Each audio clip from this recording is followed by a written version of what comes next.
വയനാട് ഇടുക്കി ജില്ലകളിലെ ആളുകൾക്ക് ഇത് അത്ഭുതമായിരിക്കില്ല.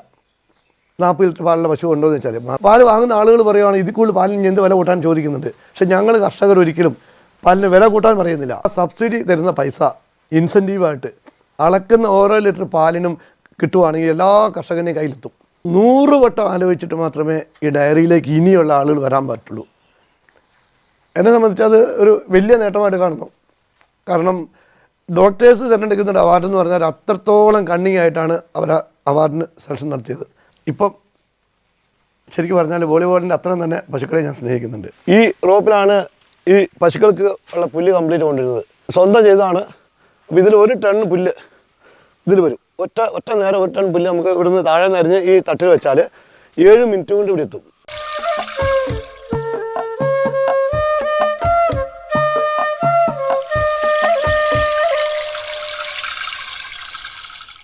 ക്ഷീരകർഷകർ നമ്മുടെ നാടിൻ്റെ നട്ടെല്ലാണ്.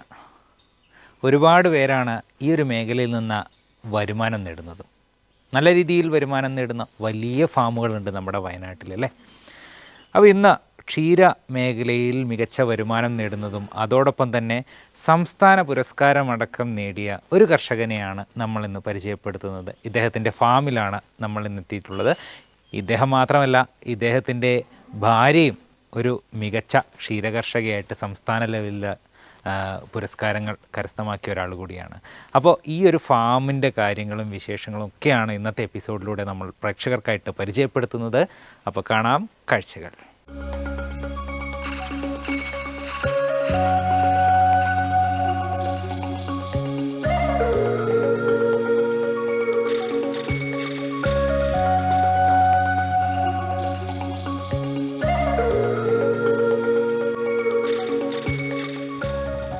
ബുള്ളറ്റിൻ്റെ താളത്തിനൊപ്പം ഈ വരുന്നതാണ് വോളിബോൾ കോർട്ടിലെ കരുത്തും പൈക്കളുടെ കരുതലുമായ തങ്കച്ചൻ.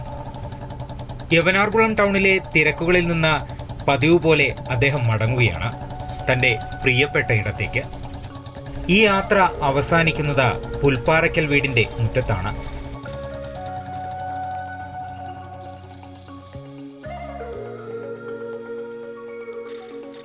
ഇവിടെ തൻ്റെ അഭിരുചിക്കൊത്ത് തങ്കച്ചൻ തന്നെ ഒരുക്കിയ വീടും മുറ്റവും കാഴ്ചക്കാരൻ്റെ കണ്ണിന് വിരുന്നാണ്.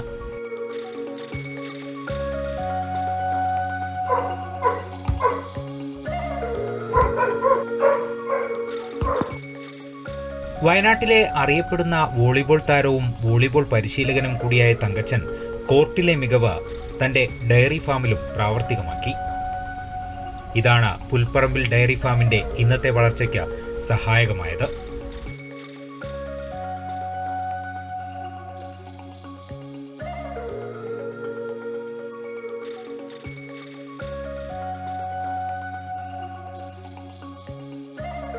ഭാര്യ വീണയുടെ ആഗ്രഹപ്രകാരം വീട്ടിലെ ആവശ്യത്തിനായി ഒരു പശുവിനെ വാങ്ങി തുടങ്ങിയതാണ് പുൽപ്പറമ്പിൽ തങ്കച്ചന്റെ പശു വളർത്തൽ. ഒരു പശുവിൽ നിന്നും ആരംഭിച്ച തങ്കച്ചന്റെ ക്ഷീരയാത്ര ഇന്ന് 40 പശുക്കളുള്ള പുൽപ്പറമ്പിൽ ഡയറി ഫാമിൽ എത്തി നിൽക്കുന്നു.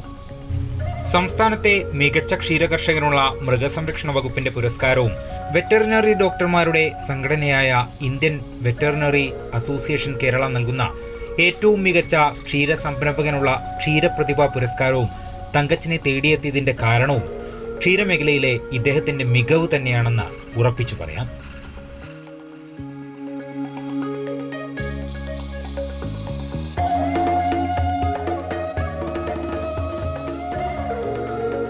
ഈ 2012-13 കാലഘട്ടത്തിൽ നമുക്ക് സ്വന്തം ഉപയോഗത്തിന് പാൽ പിടിക്കാൻ വേണ്ടിയിട്ട് വീട്ടിലേക്കൊരു പശു എന്ന നിലയ്ക്ക് എൻ്റെ കുഞ്ഞുനാൾ മുതൽ വീട്ടിൽ പശുക്കളുണ്ട്, 1-2 പശുക്കളുണ്ട്. ഞാൻ അതിനെ കണ്ടു വളർന്ന ആളാണ്. സ്വന്തമായിട്ട് പശുവിനെ വൈഫിൻ്റെ ഇഷ്ടത്തിന് വാങ്ങിയതാണ്. അപ്പോൾ എനിക്ക് പശുക്കളോടൊന്നും അന്ന് താല്പര്യമില്ലായിരുന്നു. അന്നും ഞാൻ വോളിബോൾ അതിൻ്റെ പുറത്ത് തന്നെ, കളിയുടെ പുറത്ത് തന്നെയായിരുന്നു. ആ ഒരു പശുവിനെ വാങ്ങി അത് പിന്നെ 2ആയി 3ആയി ഓട്ടോമാറ്റിക് അതിലേക്ക് മാറി.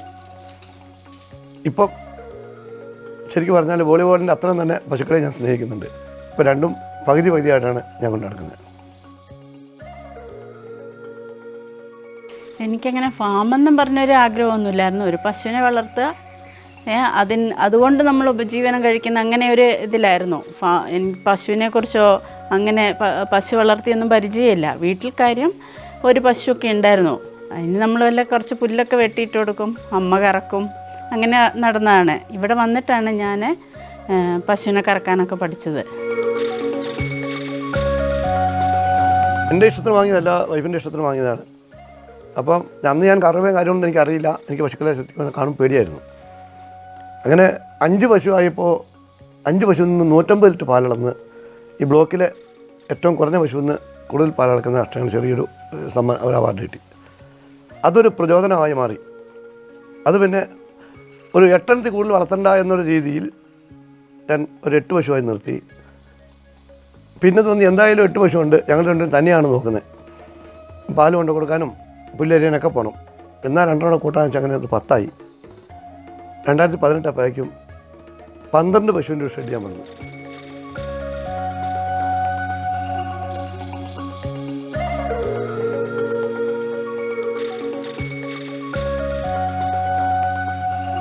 ആദ്യകാലങ്ങളിൽ നമുക്ക് പശുവിൻ്റെ അടുത്ത് ചെല്ലുമ്പോൾ പേടിയായിരുന്നു, പശു തൊഴിക്കുമോ വാലിട്ടടിക്കുമോ എന്നൊക്കെയുള്ള പേടി.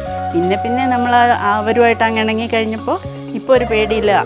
പിന്നെ ഈ 10-12 പശു വരെ ഞങ്ങൾ തന്നെ കറന്ന് പാല് എടുക്കാൻ തുടങ്ങി. അപ്പോൾ ഈ പാല് ബക്കറ്റ് നിറഞ്ഞ് പാല് വരുമ്പോൾ നമുക്കിപ്പോൾ സ്വാഭാവികമായിട്ടും സന്തോഷമാണല്ലോ. അപ്പോൾ വീണ്ടും വീണ്ടും ആക്കണം എന്നുള്ള സന്തോഷം.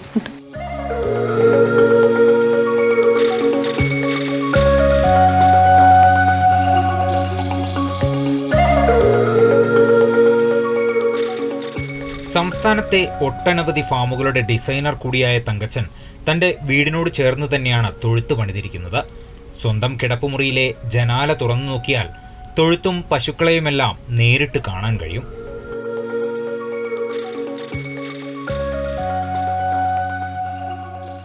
മികച്ച ഫാം ഡിസൈനർ കൂടിയായ തങ്കച്ചൻ ഇതിനകം 400ഓളം ഫാമുകൾ രൂപകൽപ്പന ചെയ്തിട്ടുണ്ട്. അതിനുള്ള അംഗീകാരമെന്നോണം വെറ്ററിനറി സർവകലാശാലയുടെ നാട്ടിലെ ശാസ്ത്രജ്ഞൻ പുരസ്കാരവും തങ്കച്ചനെ തേടിയെത്തി. ശാസ്ത്രീയമായ പുൽകൃഷി, കിടാങ്ങളുടെ പരിപാലനം, തൊഴുത്തിലെ സാങ്കേതിക വിദ്യകൾ, ചാണക സംസ്കരണം തുടങ്ങിയ കാര്യങ്ങളിലെല്ലാം തന്നെ തങ്കച്ചൻ്റെ ഫാം മികച്ച മാതൃകയാണ്. 5 പശുക്കളുടെ സമയത്ത് ഞാൻ സ്വന്തമായിട്ടൊരു തൊഴുത്ത് എൻ്റെ രീതിയിൽ രൂപകൽപ്പന ചെയ്തു. എനിക്ക് അത്യാവശ്യം വെൽഡിങ്ങും ഇങ്ങനത്തെ പണികളൊക്കെ ഭയങ്കര താല്പര്യമാണ്. ഈ ഫാമിൻ്റെ ഡിസൈനിങ്ങും ഒക്കെ എനിക്ക് ഭയങ്കര ഇഷ്ടമാണ്. അപ്പം എനിക്ക് ഇഷ്ടപ്പെട്ട മേഖലയായിരുന്നു. ആ 5 പശുവിൻ്റെ ഷെഡ് അന്നത്തെ രീതിയിൽ ഞാൻ നല്ല രീതിയിൽ ചെയ്തു. അത് കഴിഞ്ഞ് 12 ആയപ്പോൾ അത് ഇച്ചിരി വെറൈറ്റി ആക്കി ഞാൻ ഫാമിൻ്റെ രൂപകൽപ്പന മൊത്തം മാറ്റി. പിന്നീട് 2018 ശേഷം ഞാൻ ഫാം ഡിസൈനിങ് തുടങ്ങി. അങ്ങനെ എൻ്റെ ഫാം 24 പശുവിന് ഷെഡാക്കി മാറ്റി. ഒരുപാട് മണ്ണൊക്കെ മാറ്റി ആണ് ഇപ്പോൾ വീടിൻ്റെ ആ ഫാമിൻ്റെ ബാക്ക് സൈഡിൽ 13 മീറ്ററോളം കട്ടുണ്ട്. അത്ര മണ്ണ് മാറ്റിയിട്ടാണ് 2ാമത് ഷെഡ് വിപുലീകരിച്ചത്. അങ്ങനെ 24 പശുവായി. വീണ്ടും അത് 36ലേക്ക് കൂട്ടി. അപ്പം ഇത്രയുടെ മോഡൽ മാറ്റി. അപ്പം ഈ 6-7 കൊല്ലം മുമ്പ് ചെയ്ത മോഡൽ കാരണം ഇപ്പോഴത്തെ മോഡലുള്ള ഫാം അല്ല, എന്നാൽ പഴയ മോഡൽ ഫാമാണ്. എന്നാൽ അതിലുള്ള ആധുനിക എല്ലാ സംവിധാനങ്ങളും സിമ്പിളായിട്ടുള്ള മെത്തേഡുകൾ കംപ്ലീറ്റ് ഞാൻ അതിൽ കൊണ്ടുവന്നിട്ടുണ്ട്. അപ്പം ഞാൻ ഈ മേഖലയിലേക്ക് കടന്നു വന്ന് എൻ്റെ പഠിപ്പുര ശരിക്ക് നമ്മുടെ ഫാം തന്നെയാണ്. ഞാൻ മനസ്സിലാക്കുന്നത് ഒരു ഡയറീൻ്റെ വിജയമെന്ന് പറഞ്ഞാൽ ഏറ്റവും പ്രാധാന്യം പശുക്കൾ നല്ല കംഫർട്ടായിട്ട് താമസിക്കാൻ പറ്റുന്ന രീതിയിൽ വേണം നമ്മൾ അതിനെ രൂപകൽപ്പന ചെയ്യാൻ. ഞാനിപ്പോൾ എൻ്റെ ഒരു തീരുമാനം എന്താണെന്ന് വെച്ചാൽ നല്ല ശുദ്ധവായു കിട്ടുന്ന സ്ഥലത്തായിരിക്കണം, നല്ല എയർ സർക്കുലേഷൻ വേണം. അപ്പോൾ അതനുസരിച്ച് വേണം നമുക്ക് ഫാം ചെയ്യാൻ. അതനുസരിച്ച് എൻ്റെ ഫാമിൻ്റെ ഉള്ളിൽ പശുക്കളെല്ലാം കിടന്നു കഴിയുമ്പോൾ മാത്രമേ ഒരു 2 അടി ഹൈറ്റിലാണ് ചുറ്റുമതിൽ നിർമ്മിച്ചിട്ടുള്ളൂ. അപ്പോൾ അതുകൊണ്ട് കിടന്നു കഴിഞ്ഞാൽ അങ്ങനെ കാറ്റടിക്കേണ്ട ആവശ്യമില്ല. എനിക്ക് നല്ല വായുവും വെളിച്ചവും എല്ലാം അതിനുള്ളിലുള്ള മോഡലിലാണ് ഞാനത് ചെയ്തിരിക്കുന്നത്. പിന്നെ അതിൽ പുൽത്തൊട്ടി ആയിക്കോട്ടെ, കുടിക്കുന്ന കുടിവെള്ളം വാട്ടർ ബോൾ ആയിക്കോട്ടെ, ഏറ്റവും വൃത്തി കൊണ്ടു നടക്കണം.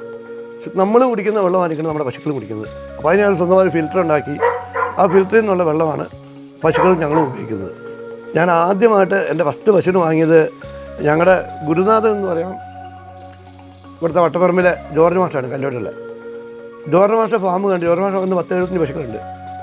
ജോർജ് മാഷ കൈകൊണ്ടാണ് ആദ്യമായിട്ട് പശുവിനെ ഞാൻ വാങ്ങി ഇവിടെ കൊണ്ടുവരുന്നത്. അപ്പോൾ ജോർജ് മാഷ എപ്പോഴും ഞാൻ ഈ നിലയിലെത്തിയ സമയത്തും ജോർജ് മാഷ നന്ദിയോടെ എപ്പോഴും ഓർക്കുന്നുണ്ട്. ആ പശു വന്നപ്പോൾ അതൊരു 10-20 ലിറ്റർ താഴെ പാലുള്ള പശുവായിരുന്നു. പിന്നെ എനിക്ക് മനസ്സിലായി 20 ലിറ്റർ പാലുള്ള പശുവിനെയും 30 ലിറ്റർ പാലുള്ള പശുവിനെയൊക്കെ നോക്കൽ ഒരുപോലെ തന്നെയാണ്. പക്ഷേ നമുക്ക് ഉൽപ്പാദനമാണുള്ള ആവശ്യം. പിന്നെ ഞാൻ 30 ലിറ്റർ പാൽ പശുവിനെ അന്വേഷിച്ച് നടന്നു. അങ്ങനെ രണ്ടാമത് ജോർജ് സാറിൻ്റെ അടുത്ത് തന്നെ 30 ലിറ്റർ പാലിൻ്റെ പശുവിനെ തുടങ്ങി. അതിൽ തുടങ്ങിയ പ്രയാണമുള്ളത്.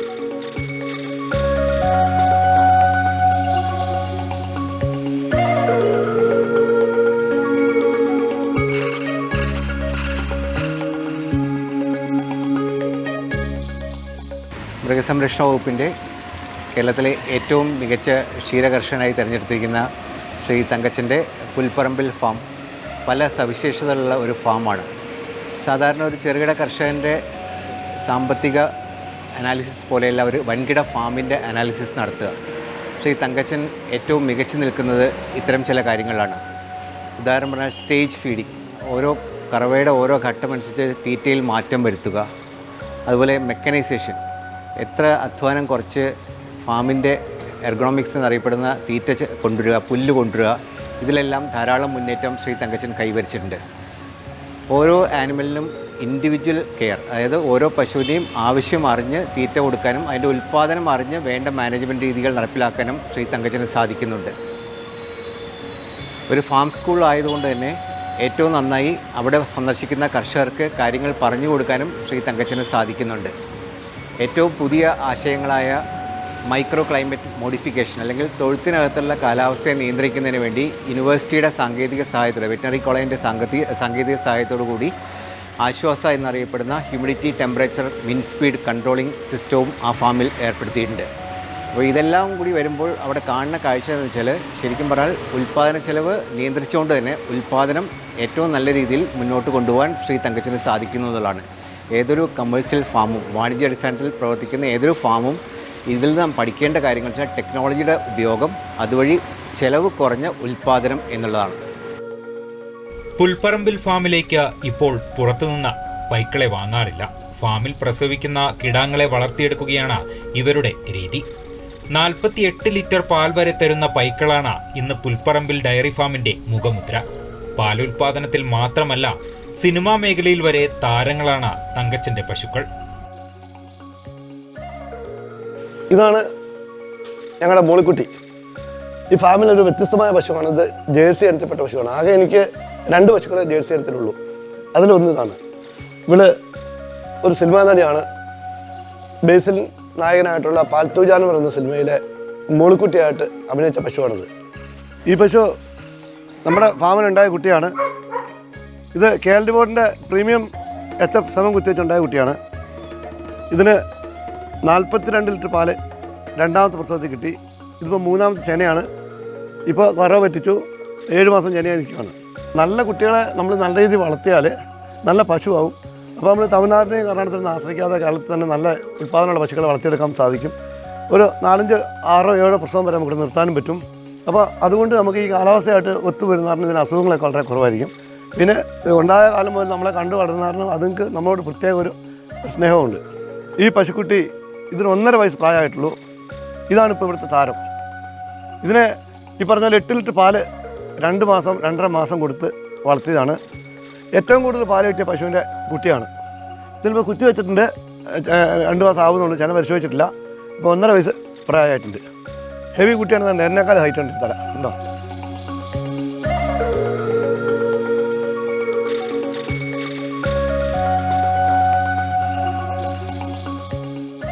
ആദ്യമൊക്കെ ഞാൻ ഈ 2017-18 കാലഘട്ടത്തിലൊക്കെ തമിഴ്നാട് കൃഷ്ണഗിരി ഒക്കെ പോയിട്ട് ഏറ്റവും വലിയ പശുക്കളെ അവിടെ ഫാമിൽ വരുന്നതിൽ ഏറ്റവും വലിയ പശുവാണ് ഞാൻ വാങ്ങുന്നത്. അപ്പം ഏറ്റവും കൂടുതൽ കറവ് കിട്ടുന്ന ഒരു പ്രതീക്ഷയിൽ. അപ്പോൾ പിന്നെ ഇപ്പം എന്ന് പറഞ്ഞാൽ അവിടെ നിന്ന് വരുന്ന പശുക്കൾക്കെല്ലാം ഭയങ്കര വില, അതിൽ കൂടുതൽ ഭയങ്കര അസുഖങ്ങളൊക്കെയാണ്. അപ്പോൾ ആ വലിയ പശുക്കളെ ഞാൻ കൊണ്ടുവന്ന് അതിൽ നിന്നും കുട്ടികളെ ഉൽപ്പാദിപ്പിച്ച് ആ കുട്ടികളെ നിർത്തി അവർക്ക് നല്ല ഈൽഡാക്കിയ സമയത്ത് തള്ള എല്ലാം ഒരു 6-7 പ്രസവം കഴിഞ്ഞപ്പോൾ എല്ലാം കൊടുത്തു. പിന്നെ ആ കുട്ടികളെ തന്നെ നിലനിർത്തി കൊണ്ടുവന്നു. അവരാണ് ഇന്നത്തെ പശുക്കൾ മുഴുവൻ. പക്ഷേ ഇപ്പോൾ ഒരു 2-3 കൊല്ലമായിട്ട് ഞാൻ ഈ KLD ബോർഡിൻ്റെ പ്രീമിയം 7 നമുക്ക് കിട്ടാൻ തുടങ്ങി. നല്ല കുട്ടികളെ ഉൽപ്പാദിപ്പിക്കാൻ പറ്റുന്നുണ്ട്. അപ്പോൾ അതോടുകൂടിയിട്ട് പിന്നെ അങ്ങ് പോകേണ്ട ആവശ്യം വന്നിട്ടില്ല.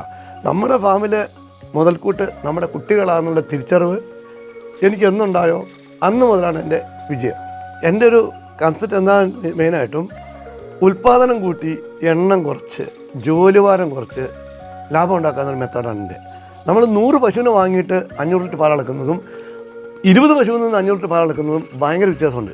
കാരണം 100 പശുവിന് ചിലവും അത്രമാത്രം പണിക്കാർ വേണം. മറിച്ച് 20 പശുവിന് 1-2 ആൾ മതി, അത്ര തീറ്റ മതി. പക്ഷേ ഉൽപ്പാദനം ഒരു 50 പശുവിൻ്റെ ആയിരിക്കണം. എങ്കിൽ മാത്രമേ നമുക്ക് ഈ മേഖലയിൽ ഇനി പിടിച്ചേക്കാൻ സാധിക്കുള്ളൂ.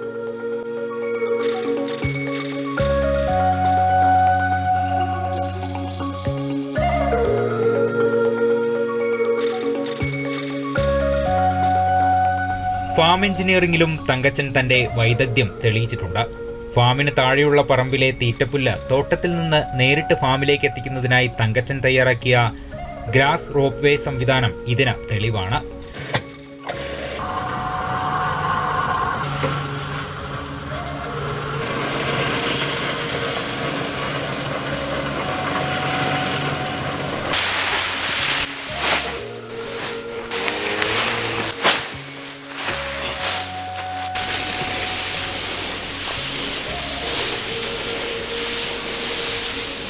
ഈ റോപ്പിലാണ് ഈ പശുക്കൾക്ക് ഉള്ള പുല്ല് കംപ്ലീറ്റ് കൊണ്ടിരുന്നത്. ഇതൊരു 180 മീറ്റർ താഴെ നിന്നാണ് വരുന്നത്. അപ്പോൾ അത്ര ദൂരം നിന്ന് ചുവന്ന് വരാൻ ആരും ഇഷ്ടപ്പെടുന്നില്ല. കാരണം പണിക്കാരും അടുത്ത് കൊണ്ട് ആരും പണിക്കാരോട് നിൽക്കില്ല. അപ്പോൾ അങ്ങനെ വന്ന സമയത്ത് ഞങ്ങളിങ്ങനെ ഒരു സംവിധാനം സ്വന്തം ചെയ്തതാണ്. അപ്പോൾ ഇതിൽ 1 ടൺ പുല്ല് ഇതിൽ വരും. ഒറ്റ നേരം 1 ടൺ പുല്ല് നമുക്ക് ഇവിടുന്ന് താഴെ നിന്ന് അരിഞ്ഞ് ഈ തട്ടിൽ വെച്ചാൽ 7 മിനിറ്റ് കൊണ്ട് ഇവിടെ എത്തും. പണിക്കാർ പുല്ല് അരിഞ്ഞിട്ട് ഇവിടെ എത്തുമ്പോഴേക്കും പുല്ല് ഇവിടെ എത്തും. അപ്പോൾ നമുക്ക് ചുമടില്ലാത്തതുകൊണ്ട് പണിക്കാർക്കെല്ലാം ഭയങ്കര സന്തോഷം. കാരണം പുല്ല് മുറിച്ചാൽ മതി, റോപ്പിൽ പുല്ല് പിടിത്തിക്കോളും. അപ്പോൾ ഫാമിൻ്റെ ജോലിഭാരം കുറയ്ക്കുക എന്നുള്ളതാണ് ഏറ്റവും വലിയ പ്രത്യേകത. അതിൻ്റെ ഒരു ഭാഗമായിട്ട് ചെയ്തതാണ് ഞങ്ങൾ. ഇതിപ്പോൾ ചെയ്തിട്ട് 7 വർഷത്തോളമായി. ഒരു കംപ്ലൈൻറ്റും ഇല്ല, ഫുൾ വിജയമാണ്. തൊഴുത്തിലെ ശല്യമായ ഈച്ചകളെ കെണിയിലാക്കാൻ പ്ലാസ്റ്റിക് കുടമാണ് മറ്റൊരു സൂത്രം. ഫാമിനകത്ത് തൂക്കിയ കുടത്തിൽ ലൈറ്റിട്ട കുടത്തിന് പുറമെ ആവണക്കെണ്ണ തേച്ചു പിടിപ്പിക്കും. വെളിച്ചം കണ്ട് പറന്നെത്തുന്ന ഈച്ചകൾ കുടത്തിന് പുറമെയുള്ള ആവണക്കെണ്ണയിൽ പറ്റിപ്പിടിക്കും. പിന്നെ അവയ്ക്ക് രക്ഷപ്പെടാനാവില്ല. ഇങ്ങനെ ഒരുപാടുണ്ട് ഈ ഫാമിലെ വ്യത്യസ്തങ്ങളായ കാഴ്ചകളും തങ്കച്ചന്റെ കണ്ടുപിടുത്തങ്ങളും.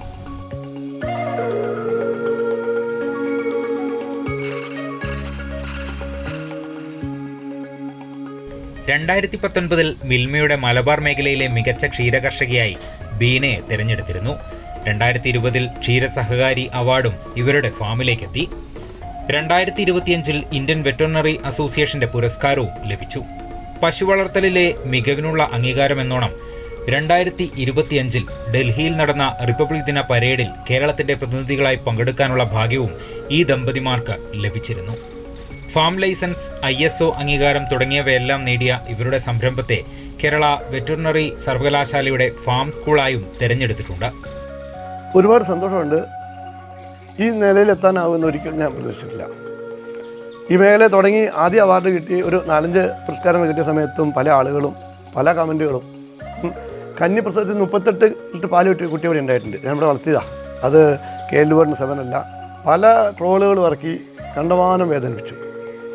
പക്ഷേ ഞാൻ മനസ്സിലാക്കുന്നത് അവരാണ് എൻ്റെ ഏറ്റവും വലിയ സുഹൃത്തുക്കൾ. കാരണം അന്ന് അവരെന്നെ തള്ളി പറഞ്ഞതാണ് എനിക്ക് ഇന്ന് എന്തെങ്കിലും ആവാൻ പറ്റിയിട്ടുണ്ടെങ്കിൽ അപ്പം എന്നെ തള്ളി പറഞ്ഞ അവർക്കാണ് എൻ്റെ ഓരോ മൊമെൻറ്റുകളും ഞാൻ അവർക്ക് സമർപ്പിക്കുകയാണ്.